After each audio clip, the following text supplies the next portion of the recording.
Hello Internet, my name is Lave and this week I watched Alien Covenant, which is directed by Ridley Scott, the legendary director responsible for films like The Martian, Blade Runner and Alien and Prometheus, this being a sequel to Prometheus and a prequel to Alien. So I started to get really excited about seeing this film when a couple of weeks ago Odeon Cinemas did an Alien Day event where you got to watch Prometheus and Alien, and that was really cool because I'd never seen the original Alien, the director's cut, on the big screen, and it still rocks. What a movie. And as far as Prometheus goes, I do like it. It definitely has a lot of flaws, but I was interested to see where it was going to go next. This film is set 10 years after the events of Prometheus, and we are now on board a new ship called the Covenant with a new crew who are on a mission to colonize a new planet. One thing that I did really like, which none of the other films really addressed, is how they go about traveling through space. So in this one they say that they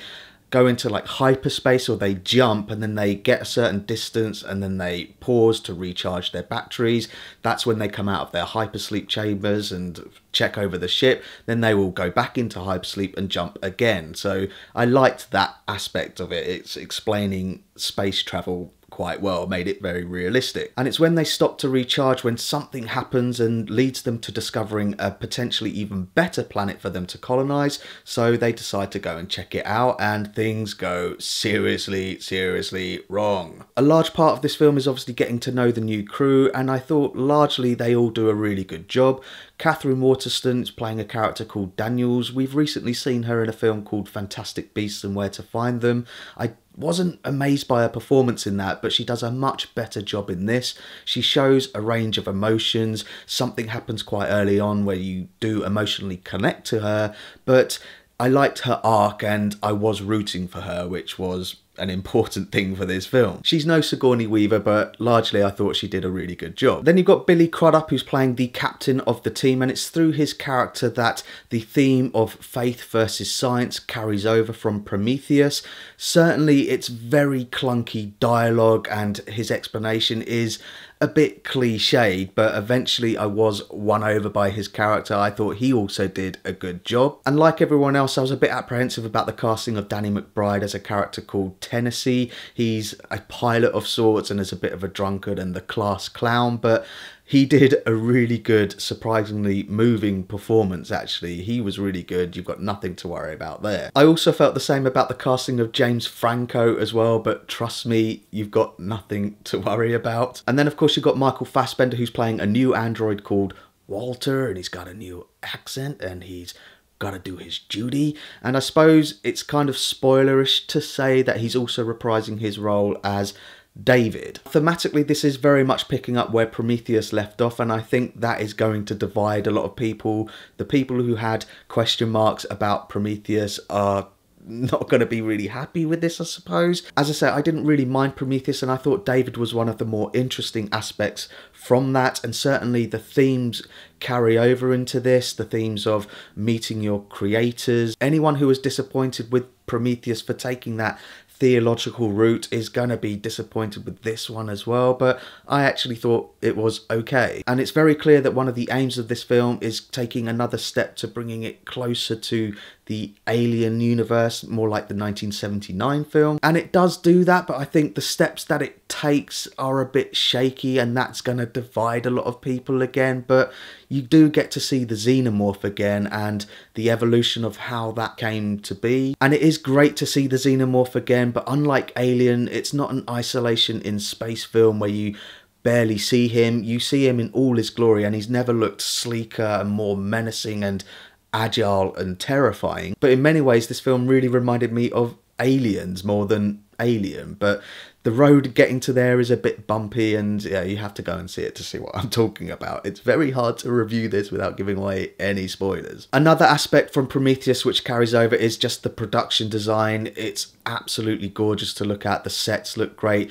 The location shooting is great as well. I really like the fact that the planet that they visit, even though it's very Earth-like, really feels otherworldly, and the tension that builds up when they land there, and it does lead to what I would absolutely say is one of the franchise's standout body horror set pieces. It's absolutely horrifying. It's awesome. I will say that this film definitely has an element of seeing it all before, but then obviously they are dropping in little references to the original Alien. You've got the Alien twinkle back, the that's really cool. The theme from Prometheus is also back. I like that as well. And certain things that happen, like a body being ejected out into space, happens, and I liked that some of the computer screens has some of the original computer screens that you saw in the first Alien. That's a really nice touch. Certainly the dialogue between some of the characters is a bit clunky and a bit cliche, and one of this film's biggest weaknesses is its predictability. You could anticipate the outcome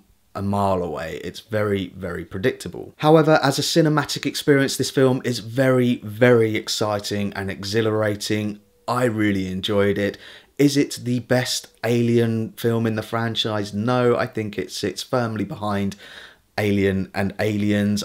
I did enjoy it more than Prometheus, but as I say, I quite liked Prometheus despite its many flaws. And some of those flaws are back. I mean, these incredibly smart characters make some incredibly stupid decisions. There isn't a moment where a character goes up to a space snake and goes, "Oh, hello." But in this, I did question the fact that they landed on this completely unknown planet, and despite it being very Earth-like, they just don't put on any spacesuits and just walk around. And one character's like, "Hey, I'm going off to take a leak and I'll probably die. See ya."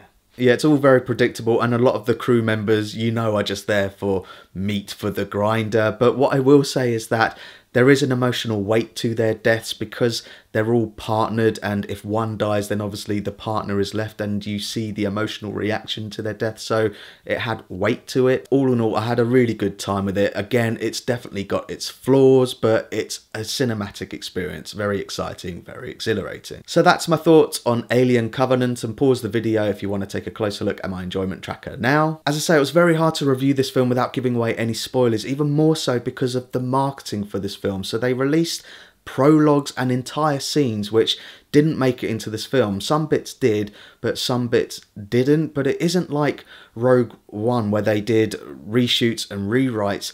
Narratively speaking, all of the stuff that they released for this absolutely fits into this film, and I do think that it's worth watching those before you go in to get an idea of what's happening, but do it at your own peril because it does spoil where the film is going to go. But the last thing that I will say is that it does answer a lot of questions left by Prometheus, but it didn't answer one final question for me, the final step of getting it to the Ripley universe. And again, I think that might frustrate a few people, and it obviously leaves it open for a sequel, and the universe is getting bigger. I'm really interested because one of the core themes in this very much reminds me of Blade Runner, and I do wonder, could there possibly be a crossover between this and Blade Runner? Forget about Alien vs Predator, they've done that, didn't work, but Blade Runner would interest me. So thanks very much for watching my review of Alien Covenant. I really do appreciate it. If you can, give this video a like, and don't forget to share the lave. That's it.